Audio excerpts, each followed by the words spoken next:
Olá pessoal, tudo bem? Hoje eu quero fazer um comentário de um texto que eu gosto muito, do Jorge Larossa, que se chama Notas sobre a Experiência e o Saber da Experiência. Esse texto, ele está nesse livro Tremores, escritos sobre a experiência, que é uma coletânea de outros textos do Jorge Larossa, que foram traduzidos, para o português. E ele é muito interessante o livro porque ele traz também um DVD. E nesse DVD tem esse texto em Libras, né? Então ele tem aí o acesso a esse texto em Libras, junto a esse livro Tremores. Bom, esse texto ele pode ser encontrado em PDF como artigo, que ele foi publicado na Revista Brasileira de Educação. Bom, o que eu gostaria de comentar é que nesse texto ele vai tratar sobre a educação a partir do par experiência-sentido. E aí, a partir disso, ele vai explorar bastante sobre o que é essa experiência, o que significa a palavra, né? E aí ele traz bastante coisa e eu gostaria de destacar alguns pontos com vocês. Ele diz que a experiência é o que nos passa, o que nos acontece, que nos toca, né? No livro está lá na página 18. Eu acho essa frase muito interessante, né? E depois ele volta nesses termos aí ao longo do texto várias vezes para ressaltar isso, né? Aquilo que nos acontece, aquilo que nós vivemos, aquilo que nos passa conosco, é o que ele toma como experiência.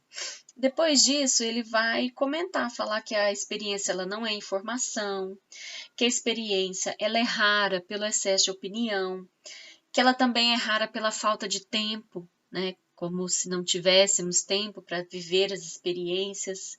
Ela também é rara pelo excesso de trabalho, segundo Larossa.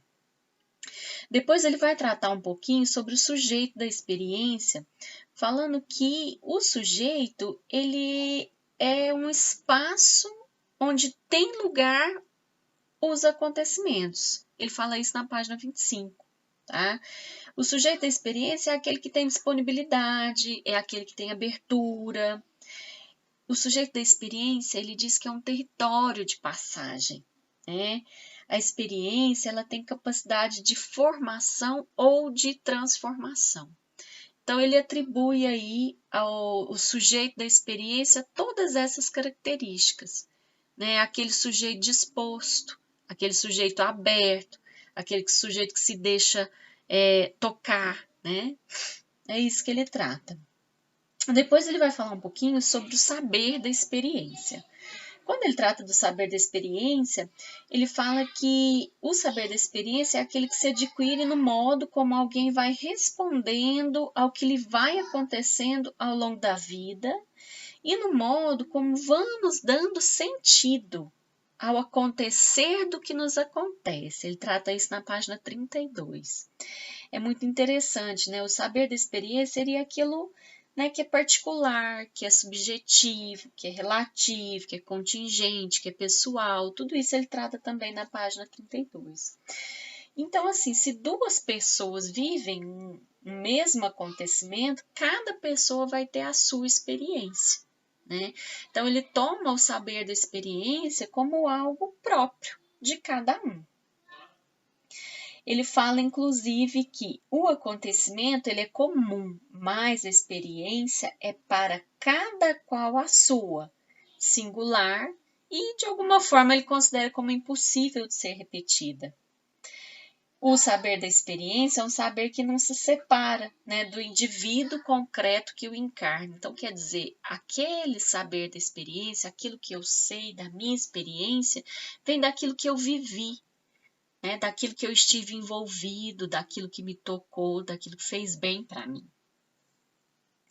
E tem uma parte interessante, que é uma parte que eu gosto bastante, que está lá no finalzinho do texto, quando ele vai falar assim que a ciência moderna, de Bacon e Descartes, ela converteu a experiência em método. né? Tornando essa experiência assim, um caminho seguro da ciência. E em suas palavras ele diz assim, na página 33, que aparece assim a ideia de uma ciência experimental. A experiência já não é o que nos acontece, o modo como lhes atribuímos ou não o sentido, mas o modo como o mundo mostra sua cara legível, a série de regularidades a partir das quais podemos conhecer a verdade do que são as coisas e dominá-las. Então ele toma isso assim como, né, como se fosse um pesar, né? Como se a ciência tivesse aí acabado com a experiência. E aí na página 34, ele finaliza, nossa, com uma frase que me marcou muito. Quando eu li esse texto, ele fala assim: se o experimento é genérico, a experiência é singular. Se a lógica do experimento produz acordo, consenso ou homogeneidade entre os sujeitos, a lógica da experiência produz diferença, heterogeneidade e pluralidade. Se o experimento é preditível, é previsível, a experiência tem sempre uma dimensão de incerteza que não pode ser reduzida. Por que eu acho essa parte interessante? Porque como a gente trabalha com ciências, né, tem muito, acredita muito aí no papel das atividades práticas, quando a gente olha, né, e isso faz a gente refletir, né, na nossa prática, em como estamos conduzindo as atividades que a gente faz. E eu gosto muito desse texto porque ele me faz pensar assim, quão importante é a vivência, é a experiência, né, que nós levamos aos nossos alunos quando eles fazem um experimento de ciências. Então, assim, mais que o método, a atividade prática nas aulas de ciências, elas podem ser uma ferramenta que vão ajudar a dar sentido, a despertar interesse no aluno. E, claro, elas, né, vão contribuir para a compreensão dos conteúdos. E, assim, se você é professor de educação básica ou do ensino superior, eu recomendo fortemente que você leia esse texto, tire dele inspiração para a sua prática pedagógica. Um abraço e até mais.